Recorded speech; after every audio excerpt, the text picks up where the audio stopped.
I showed this on our Instagram page. If you're not following us on Instagram, go ahead and follow us along there. I post pictures during the week that don't always make the video, but this I wanted to share on video. We did not plant this plant. You can see it is growing right out of the side of Jennifer's flower bed here in front of the house. And that thing is just going crazy. And look, down in here. All kinds of great vegetables for Jennifer's lunches. Without even planting it or tending it. Here's some of the ones we already picked off of it. Last fall, I pushed these big rounds of the maple tree back here into the woods just before winter because I knew I would not get to them. And these things have been a bugger. So just last week, I actually rolled one of them out and worked on it in the evenings. That's right, I said in the evenings when Jennifer was at volleyball. It took me 2 nights to split up one round. Now, it was a difficult one. It had crotch in it. It had an angle cut on it, so it wasn't even. It was heavy. It was big. And when I say in the evenings, I don't get home till 6:30, and it gets dark now about 7:30, maybe 8 o'clock. So roughly an hour to an hour and a half each night. But like I said, it took 2 nights to work on one round. So my goal is always to improve. Today we're going to see if we can do better. So last week when I did this, I had the log splitter sitting about there, started in here, got one of the big rounds. Olive, come on, there's bees in there. Rolled it out here. And by the time I even got it to the log splitter, I was tired because it was a struggle just getting it out of the woods over to here. Today I worked a little bit smarter. I used the John Deere with the front end loader. Came in here, rolled one out using the loader. I got 2 of them set up here now so I don't have to work using all my energy just to get them out to the splitter. They're much closer. I've got them lined up so they can just roll onto the log lift. There are all kinds of honeybees in here. I'm trying to keep all out of this area, because this goldenrod they just love, and I don't know where the nearest honeybee nest is, but they are loving this area right now. So we're going to step out of here. We'll start splitting this up, and I'll show you the other problem I was having last time that I hope to overcome this time.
Now I've got a little bit of a mess here, but let me talk you through some of the things I did this time that made the work smarter and not as hard.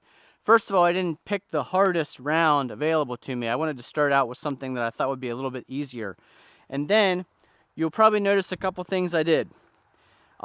In the big section of the wood, instead of trying to split it in half and then in half and then in half, which gives you big pieces to deal with at a time, I tried to just chip away at this edge, leaving the smaller side towards me, so that the biggest bulk of the mass was over here on the machine, and I wasn't wrestling or holding that weight as I'm moving it. When you split and leave the biggest chunk over here, where there's not as much of a table, then you're wrestling even more. I tried to chip off small pieces this way that I could easily let fall on the ground or kick over here to the ground.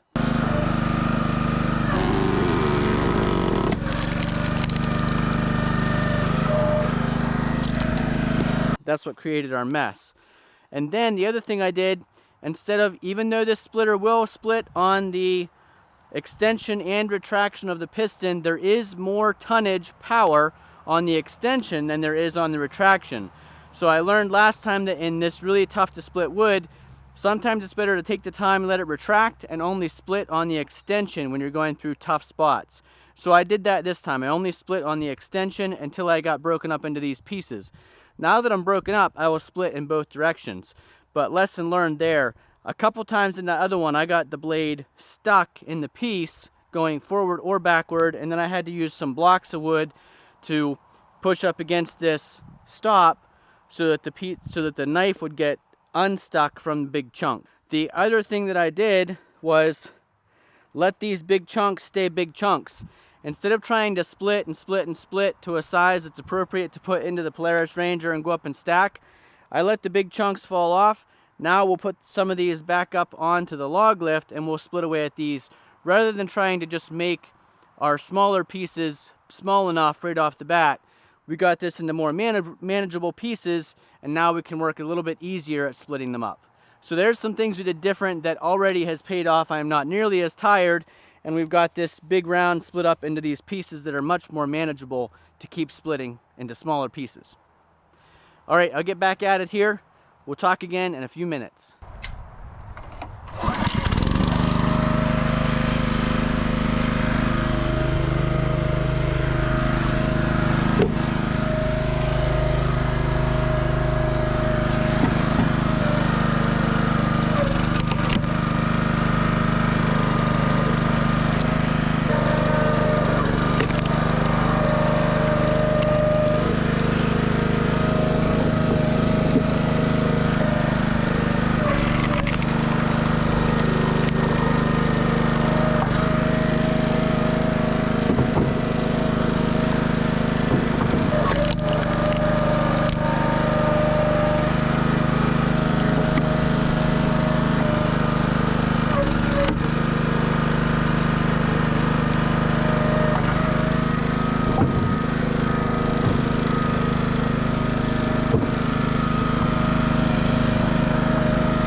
Those little guys are biters. You wouldn't think those little tiny ants would bite, but they get on your gloves and then crawl up to your hands, bite you on the back of your wrists.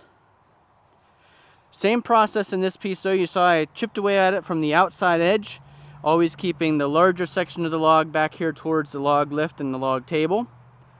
And I split only on the extension of the piston and the biggest chunks of the log. Once we got to smaller pieces, I went ahead and used the retraction because it had plenty of power to go backwards once the log was split up a little bit. So here's my big chunks that I need to make a little bit smaller. Here's some smaller pieces I already made, but they had some ants on them, so I put them out here in the sun so that the ants will abandon house here, abandon ship. And these big ones we'll leave here until the ants start to abandon them a little bit, and then we'll split that up into smaller pieces. But much better process doing it this way. Now this piece over here behind the tripod is another one that's going to be tough. It's not nearly as big as the one that took me 2 nights, but it is another crotch piece with grain going in multi directions. It's going to be uneven on the table, but we'll get through it. Probably save that one though for last. This one is another piece that's going to have a big knot right in the middle of it. These two should be fairly straightforward. This one's not going to be too bad. That one shouldn't be too bad. Underneath here is another crotch piece. That one shouldn't be too bad though. Some smaller pieces. And then one that's not a 16-inch cut. That should be not too hard to split, but it's going to make short little pieces. So we're making some pretty good progress here. That is some beautiful maple. It'll be good firewood in 2025. It's starting to season out. You can see the ends here are cracked, even as the big round, but the center is still pretty green, pretty wet. You can see inside here that's wet. So that'll be 2025 firewood. A lot of times I kind of prefer that 10, 12, 14-inch stuff, maybe even 18 inches, because I can split it once through, rotate it, split back through. I've got my 4 or 6 pieces, toss them in the bed. But that takes a lot more length of firewood log than just 2 rounds made all this firewood. So even though it's a little bit of a hassle muscling around those big huge chunks, you do get a lot of firewood out of 1 round when they're the big rounds.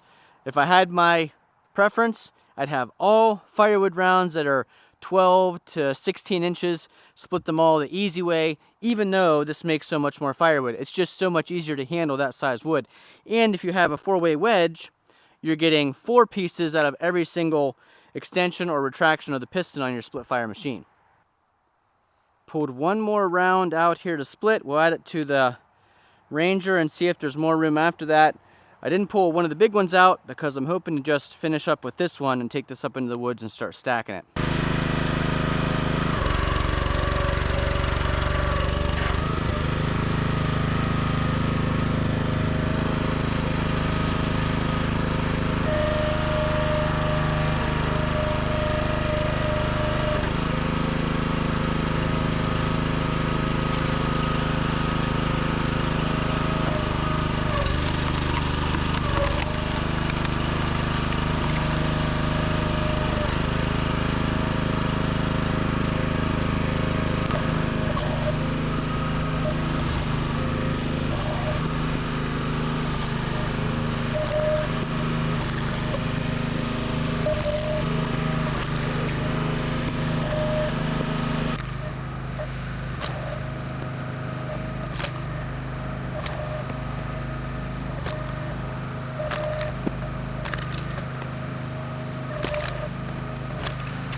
Those big rounds are definitely not fun, but they do make a lot of firewood. So that was the 2 big rounds, one probably 20 to 22 inch round, and then a couple of these smaller ones that I found in there.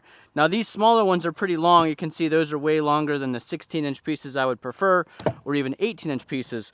But when Mike was cutting down that big tree, he asked me if I'd like him to chunk up some of it, anything that was laying there, and I said yes. So, you know, beggars can't be choosers. He chunked that up for me really fast with his chainsaw, saved me a lot of time. Some of them might be 22 inches, some of them might be 16 inches, so they're not perfect length, but it cut out a lot of the time that I would have needed to do in order to be able to split them and then store them for firewood. So we'll take what we can get.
Okay, girl. Beep, beep. This way.